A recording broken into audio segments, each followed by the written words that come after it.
여러분 반갑습니다. 오늘은 초등 글쓰기로 한번 준비를 해봤는데요.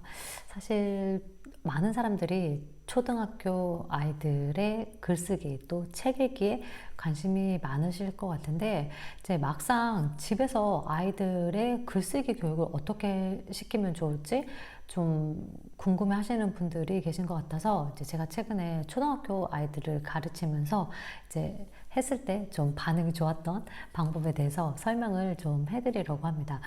우선은 아이한테 뭐 오늘 뭐 했는지 한번 써봐, 뭐 엄마에 대해서 써봐 이렇게 이야기했을 때 아이들은 막막해 합니다. 사실 어른들도 마찬가지죠. 막상 오늘 있었던 일에 대해서 써보라고 한다거나 뭐 엄마를 주제로 써보라고 했을 때 어떻게 시작해야 될지 굉장히 막막하고, 많은 아이들도 제일 처음에 하는 얘기가 글쓰기 싫어요, 어떻게 써야 할지 모르겠어요. 근데 진짜 어떻게 써야 하는 거를 학교에서 가르쳐 주지는 않죠. 우리가 한글은 배우지만 이 글을 어떻게 써나가는지에 대해서는 사실 배운 기억이 저도 거의 없는 것 같아요. 그래서 오늘은 간단하게 이 그림을 통해서 좀 재밌게 글의 어떤 작법을 배울 수 있는, 또 놀아볼 수 있는 그런 시간을 준비를 해봤습니다.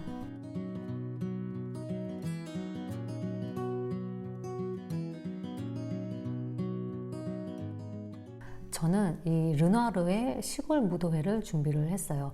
이제 보통 이런 명화를 준비하면 좋은 게 좀 아이들한테 그림과 화가도 자연스럽게 알려줄 수가 있고, 특히 또 이런 명화들이 다양한 메시지를 담고 있는 것들이 많기 때문에 좀 활용하기에도 괜찮은 것 같아서 선택을 해봤습니다. 이 그림을 준비한 다음에는 각 그 문장별로 주어는 주어대로, 서술어는 서술어대로 각자 꾸며보는 거예요. 일단은 아이한테 주어와 서술어의 개념에 대해서 설명을 하는 게 좋겠죠. 뭐 주어 같은 경우에는 이제 당연히 문장의 주체가 되는 것, 뭐 나, 너, 그, 그녀, 뭐 엄마, 아빠 이런 것들이 될 수 있겠죠. 그리고 이제 다음으로 서술어는 이 주어를 꾸며주는 말입니다. 가령 엄마는 예쁘다. 여기에서 엄마는 이 주어가 될 테고 예쁘다는 서술어가 되겠죠. 그래서 아이한테 이 주어와 서술어의 개념을 알려준 다음에 처음에는 서술어를 먼저 꾸며보고 두 번째로는 주어를 꾸며볼 거예요. 그러면 그림을 한번 보도록 하겠습니다. 자, 먼저 서술어를 꾸며주는 거예요. 남자와 여자가 무대 위에 있다. 이거는 이제 공통적인 상황으로 첫 문장을 씁니다. 이제 그 다음부터는 아이한테 자유롭게 어떻게 생각하는지를 써보라고 하면 되는데, 이 무대 위에 남녀가 어떻게 있는지를 꾸며보라고 하는 거예요. 그러면 무대 위에서 어떻게? 2번, 남녀가 무대 위에서 춤을 춘다. 자, 그러면은 이번에는 무대를 꾸며보는 거예요. 무대가 어떤 모습으로 보이니? 물어보는 거죠. 그러면 3번, 남녀가 둥근 무대 위에서 춤을 춘다. 이렇게 했어요. 그 다음에 마지막으로는 이 남녀의 모습을 꾸며줍니다.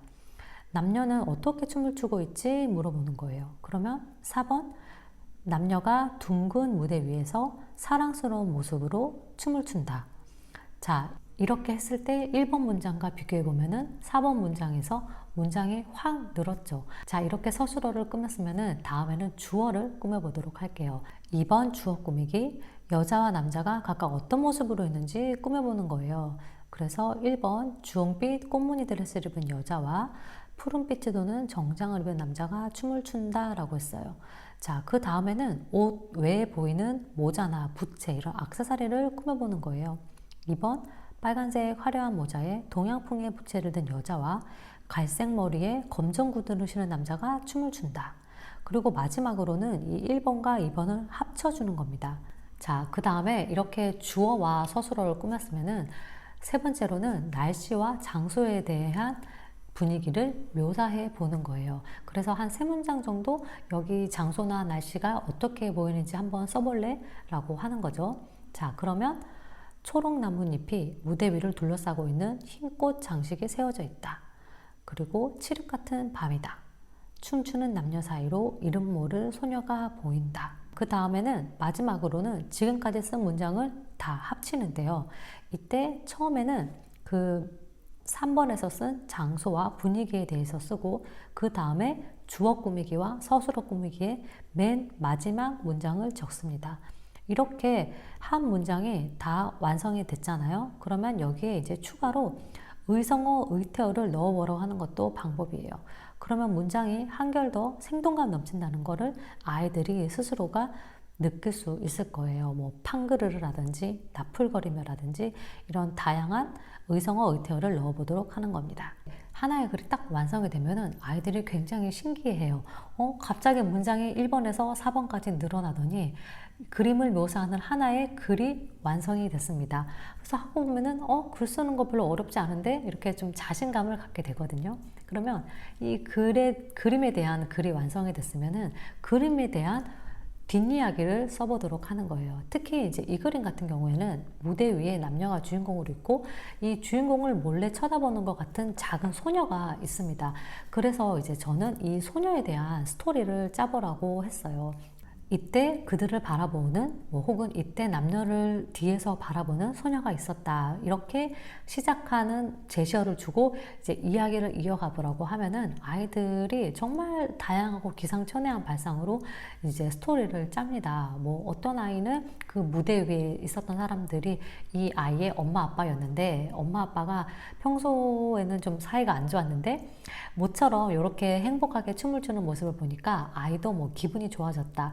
이런 식으로 이제 짧게 결론을 맺는 아이들도 있고, 뭐 또 어떤 아이들은 이 아이가 댄서가 되고 싶은 가난한 소녀였는데 그 사람들을 보고 너무나 춤을 추고 싶은 나머지 즉흥적으로 무대 위에 올라갔다. 그런데 한 관계자의 눈에 띄어서 이 아이는 이제 대도시까지 스카웃을 받아서 가게 되고 거기서 무용수로 성공을 하게 되어서 고향으로 금이 환영한 다음에 자신처럼 어떤 가난하지만 댄서를 꿈꾸는 그런 아이들을 위한 학교를 지었다. 뭐 이런 식으로까지 아주 그 스케일이 큰 이야기를 짜는 아이들도 있어요. 그래서 이렇게 그림 하나로 이제 그림에 대한 묘사하기도 해보고 또 두 번째로는 뒤에 어떤 이야기가 전개될지 후 이야기를 짜보는 것도 좀 글쓰기 공부를 재밌게 할 수 있는 그런 방법 중에 하나입니다. 그래서 막무가내로 좀 쓰라고 하기보다는 여러 가지 아이가 생각해 볼 수 있는 거리들을 던져주면 좋을 것 같아요. 그래서